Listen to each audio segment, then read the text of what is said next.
oui mais Papis c'est important damay compléter parce que dafa war a nekk sax problématique de réflexion. ok tu sais pourquoi? Parce que en partant du constat c'est-à-dire aujourd'hui les pays les plus touchés ce sont les pays les plus riches donc si c'était au départ une réponse financière mais il n'en serait pas à ce niveau donc il faut prendre pour les solutions la réponse il faut prendre et l'argent et la stratégie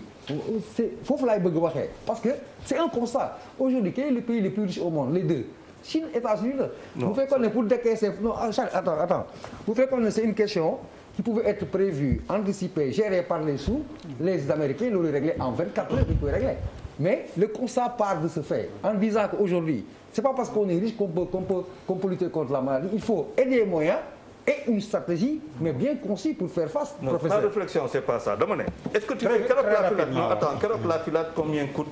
benn PCR ñu ne ma ça coûte très cher en laboratoire en France c'est 54 euros mais c'est pas le PCR qui coûte 54 euros c'est tout le laboratoire amortissement laboratoire mooy moom la ñuy jël teg ko ci prix ñu ne la 54 euros c'est 30 000 francs CFA le PCR en lui-même il coûte rien du tout. C'est-à-dire c'est ça c'est-à-dire adduna bi fu mu toll nii en lui-même il ne coûte absolument rien du tout on a dit que c'était très cher ce n'est pas vrai. ñaata mais 54 euros en laboratoire en France ça veut dire normal da ngay ñëw nga def. 54 euros waaw c'est 30 000 francs. waaw mais c'est pas donné Charles. mais déglu ma encore je dis encore une fois ouais, mais il faut bien écouter le mot dama ne le PCR il passe par un laboratoire c'est un investissement. Il y a du matériel il y a des loyers il y a des salaires il y a tout ça loolu yëpp boo ko jëlee nga kii ko loolu moo lay jox le prix du PCR mais le PCR en lui-même il coûte rien du tout c'est-à-dire il faut savoir des choses donc beneen affaire boo xam ne am na solo quand le professeur Raoult et pour moi c'est loolu pour man africain yi loolu mooy suñu parce que pour man Raoult il nous a parlé à nous autres africains mooy quand il va jusqu'à dire que chloroquine wala hydroxychloroquine plaquenil je sais pas moi ak associé ak benn garab azithromycine zithromax tout ce que l'on veut nga associé comme on fait face à cette affaire-là en moins de 10 jours mais boo xoolee garab boobu lu muy jar nga jox ko nit mu faju mais tu n'as pas dépensé 10 000 francs mais xalaatuloo ko et le professeur l'a dit tout à l'heure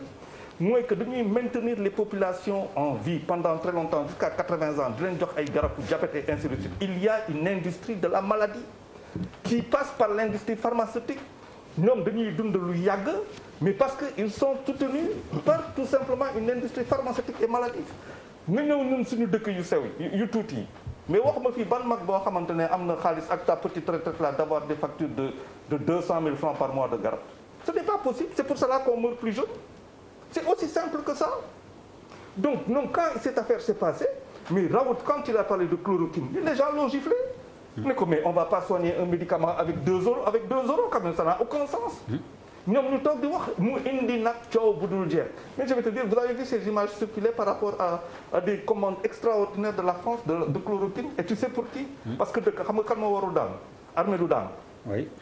ah oui armée du daanu bon selon des informations ñi ngi koy joxe effectivement ñi ngi koy fajee à l'armée pourquoi parce que armée du daanu deuxième police du daanu gendarmerie warul daanu le dispositif sécuritaire donc il faut savoir c'est-à-dire dafa am loo xamante ne xam nañ ko am nga léegi nag ñun on a vu venir et le professeur l'a dit on a vu venir la seule chose mooy est-ce que on a sur place le dispositif yaa ngi wax sànq kii mais les enfants là de la Croix-Rouge donc nga xamante ne ils fêtaient leur centenaire xaw ma il y a une semaine dernière mais xale yi boo leen gisee ñoom ñoo nekk ci biir hôtel yi di jàppale nit ñi benn t-shirt lañ am der oui ce sont les boys de la Croix-Rouge c'est des boys de la Croix-Rouge c'est des étudiants des choses selon les informations que j'ai en plus ils n'ont absolument rien kenn joxu leen dara mais attends tu as pas man ci information man lu ma lay wax nii c'est pas inventé wu ma ko ça veut dire que toute la bataille professeur wax na ko fii il y a le dispositif des na il y a les hommes qui sont là c'est la stratégie à mettre en place et jël ñi koo xamante ne ça n'a aucun sens quoi nous mobiliser pour faj ay nit et puis ngay daw fii pour jël ay alors dans la nouvelle stratégie on parle de soins hospitalier hein. Quoi ça? Non, dans la nouvelle stratégie ay autoconfinement à domicile des trucs. Mais ça c'était la chose qu'il fallait prendre depuis le début. Exactement est-ce que moo tax ma doon wax sànq professeur ne ko ndax du dañu épuiser beaucoup de nos forces fay ay hôtel ak jeter beaucoup de forces dans la bataille te la mère des batailles sax ak sigul woon mais ci diggante bi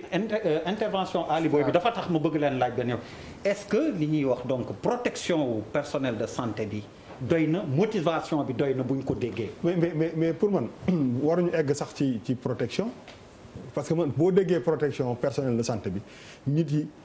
dañuy wax mbirum li ñuy sol bu ñuy faji maladie foofu lañ koy gën a focaliser. mais du waa ji bu jógee buntu Dantec di ñibbi yëmbal fële fi muy jaar oto bi muy dugg ba egg këram pour man dafa am ay mbir yoo xam ne pour man guerre buy doogoo tàmbali. loo ci mën a rectifier. nit ñi dañu war a dem dans ce sens c'est-à-dire mënuñu am nit boo xam ne dafa jógee hôpital Le Dantec jógewul hôpital bu Ndiaga Niao wala dara bu Dantec bi ñëw fii di la wax genre discours bi ah autorités yi di ko dégg te jëluñu ay mesures dès maintenant parce que moom laa joxe sa avis baax na mais pour man interpeller autorités yi lu ñu mën a rectifier pendant que qu'il est temps ñoom ñu def ko parce que li mu fi expliqué ni jarul du ay termes yoo xam ne c'est des termes scientifiques wolof bu leer la ak mbirum loo xam ne mën nga ci sukkandiku moom mooy que ñi nga xam ne dañuy faj disposition yi ñu war a mën a jël pour que bu ñuy ñibbi parce que ñiy faj li ëpp solo mooy il faut ñu nekk en forme pour mën a faj mais bu dee coono ga ngay daj yooyu yëpp coono yi ngay daj pour ñibbi sa kër moo ko gën a bëri kooku déjà yaa ngi koy indil benn problème boo xam ne dafa kii donc loolu mënuñu ko cautionner c'est-à-dire que tey jii nii ñu ñëw ba ci plateau télé yi pour wax que ni dañuy am ay problème pour jóge seen kër pour dem fi il faut que état bi ci période bi quand même bu dee dañ ñuy déglu ñu trouver ay solution léegi nii pour que nit ñi aussi nga xam ne ñoom ñooy faj ñu mën a noppal seen yaram ñu mën leen teg doo demee fii Dakar dem dikk fekk fa bus ya fa nekk yëpp tey jii nii man je m'attends à ce que benn directeur Dakar dem dikk wala def dara mu jël genre décision yu mel noonu foofu laay gën a waxee que jël bus ba peinture ko marron beige xam nga loolu bu ko non dëgg la non en fait non en réalité acte yu mel noonu acte yu mel noonu moo war a am c'est-à-dire que mënuñu di bàkkoo ñu ne ok génne nañ fi lii créé nañu Dakar dem dikk créé nañu lii créé nañu lële ñu nekk ci benn couvre-feu nga xool un peu ñi daan voyager kenn mënul ñi doon jël bus yi kenn mënul wax que ni tey jii nii wàññeeku nañu parce que nit ñi ngi bouger de moins en moins couvre-feu bi ñu bëri teg na leen seen kër mais bus yooyu wala yooyu am mbir yooyu toog foofu dañ leen war a réquisitionner pour que ñi nga xam ne ñoo ëpp solo fu mu nekk nii réew mi ñi ci ëpp solo tey jii nii armée bi moo nekk nii mooy ñiy faj te ñooñu nga mën a teg sa bët que ni bu dee waa Dantec ñoo koy kaas asumaak nit boo xam ne moom laay wax ni ma nga fële ca àll ba c'est une réalité donc état aussi moment bi dafa war di jàngat ci frustration nit yi ci déclaration nit yi pour rectifier pendant qu'il est temps. Ali avant may continuer dafa am loo bëggoon yokk. effectivement lu bëggoon dafa am solo. rapidement oui. ak le professeur naa si ñëw tuuti. parce que la première des choses sécurisation dañu foog ne si masque la ak sol tenue. c'est un tout parce que il faut mettre l'agent à l'aise. mooy que ne warul xalaat ne kat dama war a xëy suba war a liggéey 2500 bi ma war a bàyyi sama kër dépense moom lay passer taxi pour xëy. ba pare il y a des choses que nous vivons par exemple la situation actuelle de l'hôpital les hôpitaux les gens ne le fréquentent plus tey est-ce que agent bi tey am na xelu concentré wu si liggéeyam tandis que këram sécuriser wuñu ko wala amul lu mu bàyyi këram. tey dañu war a sécuriser l'agent par rapport comme ni wax noonu xel mi dañu war a dalal dans sa globalité si fànn yëpp beneen chose bi kii prof di wax les tests bu man tests yi dafa xaw a yee war nañu accompagner parce que au niveau des hôpitaux am na service bactériologie virologie comme demal au niveau Dantec tey ñoom bu ñu leen accompagner tuuti pour dugg si test bi. Il y a des choses yoo xamante ne il faut. Oui, c'est vrai que ce sont des problèmes. Des questions hein. Ouais. Même IRSF par exemple on ne comprend pas pourquoi ñu confiner leen hors Institut Pasteur Dakar. Ce sont des questions légitimes. Il suffit que ñu accompagner le service bactérieux de l'hôpital Dantec mu dugg si test les tests seront plus rapides. compétence yi ñu ngi comme docteur Camara bi ngeen invité fa la nekk institut ñu fa lañ nekk. il faut le faire rapidement il faut que état bi mette les mains mais pour man ce qu'on dit au niveau de la réalité bokkul parce que actuellement ce que les gens sont en train de vivre au niveau des hôpitaux peut-être au fur et à mesure dañ ci duggaat sur l'aspect parce que fii li nga wax sax affaire bi ñaar la stratégie ak finance surtout finance. finance.